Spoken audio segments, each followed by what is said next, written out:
This video here is just going to be just kind of a quick pickup video and some few updates here, but not too much. I actually only have 4 albums to show. Posted a couple of videos not too long ago with my friend Derek, and we did a couple album reviews.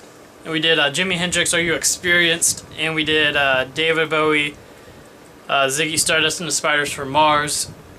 We did a couple more album reviews, and they should be up within the next couple of days, and some of them might be up while this is up, so maybe around the same time. We also did Black Sabbath Masters of Reality, and we did The Doors Waiting for the Sun, so those will be up pretty shortly, and we'll do some more videos as well. I mean, I think it's a lot of fun to do videos like that. I enjoy them. It's just like, especially like album reviews, just do real quick, like 2-3 minute ones, just like telling you about our favorite songs on the album, and so on and so forth. So those are fun to do, and we'll probably have more of those up. A couple of the albums that I did pick up, I'm going to show. The first one I'm going to show, I got maybe a week ago, and that's Pink Floyd, Pipers at the Gates of Dawn. This is a reissue, and it is on the Fame label, and it is a green clear vinyl. Can't go too wrong with Pink Floyd. Of course, I just did the Pink Floyd collections video a couple of weeks ago, and I just keep adding more Pink Floyd since I did that video. So now it's kind of outdated, but it is what it is. And the next 3 albums that I added, it's kind of ironic because I think it was in the last video of the David Bowie review.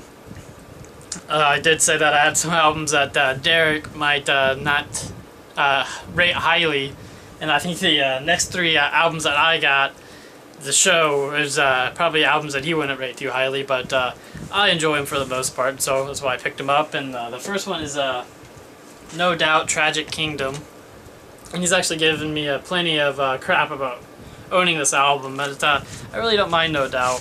I don't think they're that bad of a band. This is actually on the red vinyl. Really like how the vinyl looks like, and this is not, No Doubt's not my favorite band. I do enjoy some of their songs though, and I think it's one of their better albums. It's not one I'm going to listen to a whole lot, but it was actually pretty cheap too. I think I got it for $12, so I can't really beat the price. The next 2 albums I got are actually Smashing Pumpkin albums, and I'm not a huge fan of 90s music really, but there's a few bands that I really do enjoy listening to. And Smashing Pumpkins is definitely probably my favorite band from the 90s. Smashing Pumpkins is like a band that I've always been kind of really a fan of since I've been a little kid. I mean, I can remember the first time I heard Smashing Pumpkins. It's probably like 5 years old, and my dad had bought Melancholy and the Infinite Sadness, and I can just remember the first time I heard like 1979. It's a band that sticks with you, and I really a fan of just Billy Corgan in general. I mean, I'd rank him up there right with like Neil Young, and I know Billy Corgan said in interviews that he's like Neil Young's been an influence on him, and that he's been a big fan of like Led Zeppelin and Black Sabbath and the Doors and stuff like that growing up. And I really think he's just a really good musician. And I do hope to actually. I don't have Melancholy and Infinite Sadness on vinyl. That's one album that it's like on top of my want list, and I'm kind of going back and forth on if I want to get the box set reissue that came out about a year ago. But I think I will probably eventually pick it up. It's just a little cheaper. I'd rather have an original, but kind of pricey. But the first album I am going to show is a reissue, and it is Smashing Pumpkins, Pieces of Riskerit. I don't know. I kind of have trouble pronouncing it, but it's that album. It came out in 1994 originally, and just kind of a compilation and album that has like B-sides and stuff. Pieces. It's correct though. It's a pretty good album, and I really enjoyed the song, the cover song that he does from it's a Landslide that was originally a Stevie Nicks song. But it's a pretty good album. I know I've probably butchered the trying to say it a couple of times, but it is a good album. The last album I'm going to show is an album that I've actually been wanting for quite a while. I was happy to be able to get it again, and it is a Smashing Pumpkins album, and it's Siamese Dream.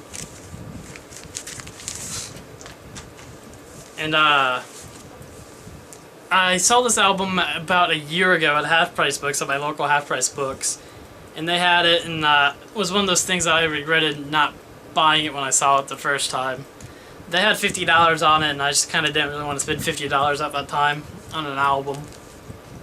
And I kind of always regretted not picking it up though, because it goes for about $80 to $100 on eBay most of the time. But I was lucky enough to get this one for $56. And the person that I bought it from did say it was a promo because of the cut right there. But and I've seen a couple other ones that have the same cut and they say it's a promo, but I honestly just think it's probably just a cutout. I don't think it's anything too special. But this is on the purple marbled vinyl, which I just love how that looks. I think it looks so cool. But it's one of my favorite Smashing Pumpkins albums, and I'm really happy to have an original copy of it. And I think I got a pretty good fair price on it. But yeah, that's all the albums I picked up. But I should have like I said, I should have the Black Sabbath review from Masters of Reality and the Doors one. Waiting for the sign with Derek up soon. There's a couple other videos we'll probably do, but I'm sure I'll pick up some more records here soon. There's actually a record show not this upcoming Saturday, but next Saturday, June 21st. And it's kind of far away from me, so I don't know if I'll go or not, but definitely thinking about it. Kind of depends on my money situation at the time. But anyway, thanks again, guys, for watching.